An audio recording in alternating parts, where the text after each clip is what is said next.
baik. Assalamualaikum warahmatullahi wabarakatuh. Ketemu lagi untuk materi ketiga ini kita bagaimana belajar mengenali dalam proses psikologi. Berdasarkan niat dan keinginan, sadar atas perubahan, kesengajaan belajar tidak penting. Cara penting mengolah informasi yang diterima pada saat belajar. Jadi dalam belajar secara psikologi itu misalnya berdasarkan ada niat atau keinginan, kemudian sadar terhadap perubahan, kesengajaan belajar itu tidak penting. Cara mengelola informasi maksudnya dimana kita sengaja belajar. Sekarang itu belajar bisa lewat metode mana saja ya. Kemudian cara yang penting adalah mengolah informasi yang atau pelajaran yang kita terima itu bisa kita kelola informasinya sehingga menjadi sesuatu yang bermanfaat bagi diri kita. Kemudian positif, baik, bermanfaat sesuai dengan harapan. Yang dipelajari itu biasanya harus sesuatu yang sangat bermanfaat sesuai yang kita harapkan, ya, tentunya berdasarkan apa yang kita pelajari tersebut yang membuat kita lebih merasa mendapatkan banyak ilmu aktif kalau ini karena dalam belajar mengajar ataupun belajar perlu keaktifan sehingga Anda bisa mendapatkan banyak ilmu lagi karena ingin aktif bertanya misalkan sehingga Anda bisa menjadi banyak karena di dalam materi pembelajaran biasanya materi tertentu saja yang diberikan di luar itu Anda bisa bertanya. Selanjutnya efektif dan fungsional. Itu berarti berpengaruh makna manfaat ya, sehingga cepat belajarnya mudah sehingga dan cepat sehingga Anda bisa waktu dan maknanya sangat bermanfaat, fungsional, perubahan menetap dan dapat digunakan saat dibutuhkan. Itu fungsional, jadi apa yang kita pelajari bisa digunakan pada saat keduanya dinamis dan mendorong perubahan positif lain. Manusia, kenapa? Karena manusia adalah makhluk oportunis. Nah, tujuannya untuk memperoleh pemahaman pemecahan masalah yang tidak nyata, peranan akal kuat, penguasaan prinsip, konsep, dan analisis generalisasi. Ya.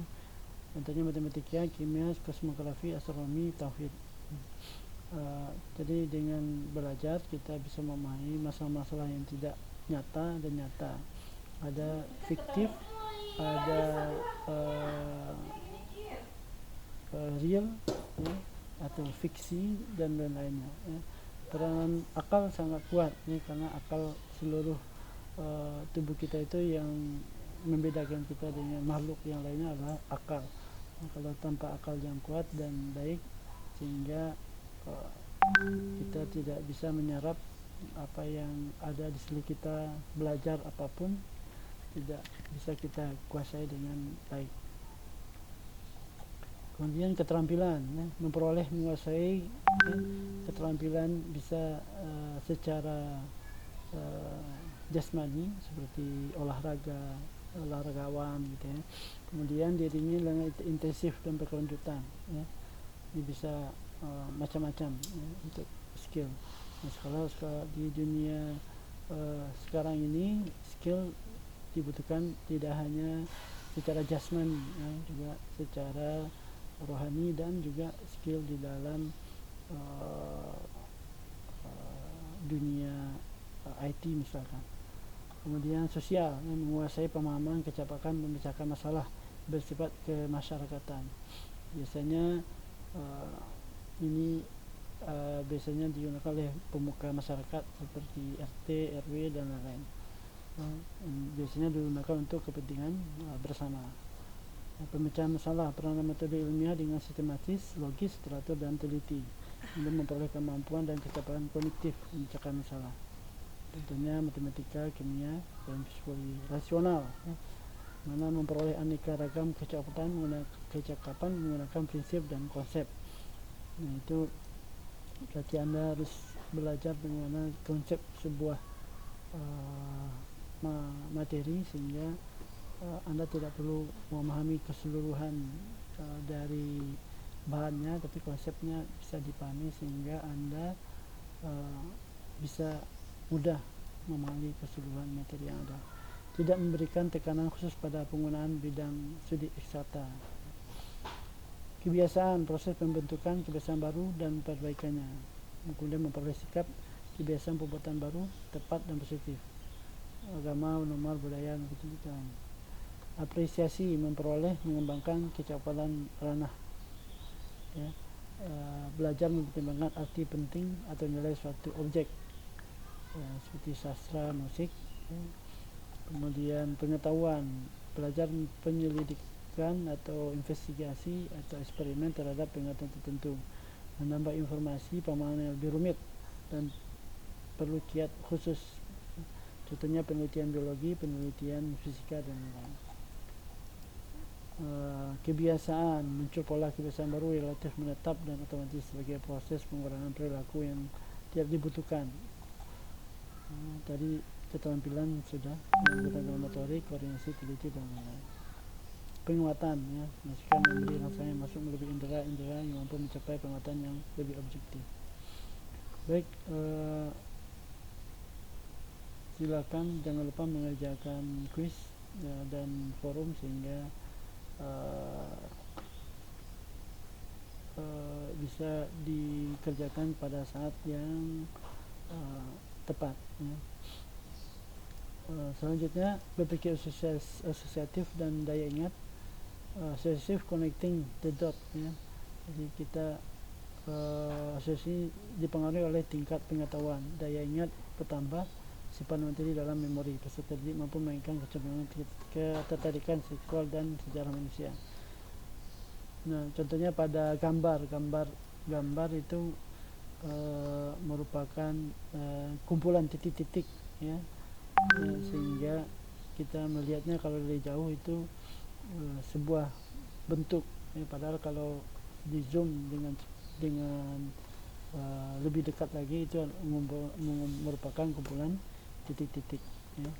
Berpikir rasional, ya, bertalian dengan pemecahan masalah. Rasional menggunakan prinsip yang dasar menjawab how, why dengan logika untuk sebab, analisis, kesimpulan, teori, dan ramalan. Sikap, pandangan, kecenderungan mental, kecenderungan relatif, ya, bereaksi dengan cara baik atau buruk terhadap atau barang sesuatu. Peserta terbuka dalam menerima perbedaan suatu bahasan, ya. Di dalam pelajaran ini ditentukan oleh sikap positif dan attitude. Nah, sekarang pada saat ini attitude merupakan penilaian yang tertinggi di dalam belajar, ya. Selain tingkat kecerdasan dan kerajinan dan kecenderungan lainnya. Kemudian inhibisi, kesanggupan mahasiswa untuk mengurangi atau menghentikan tindakan yang tidak perlu, memilih hal yang lebih baik, ya.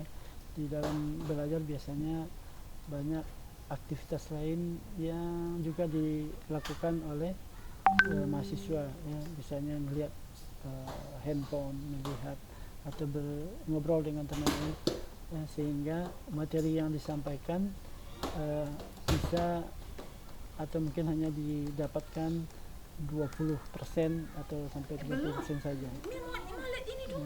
Kemudian apresiasi, penghargaan atau penilaian terhadap sesuatu yang memiliki nilai luhur. Apresiasi tergantung pada tingkat pengalaman belajar. Peserta didik akan menarasikan barisan kode. Tingkah laku efektif, tingkah laku yang menyangkut aneka ragam perasaan sedih, senang, dan lain-lain. Ini mudah dipahami, ya. Jangan lupa untuk kuisnya dikerjakan dengan baik. Baca dulu materinya dan lihat tenggang waktu yang diberikan. Assalamualaikum warahmatullahi wabarakatuh.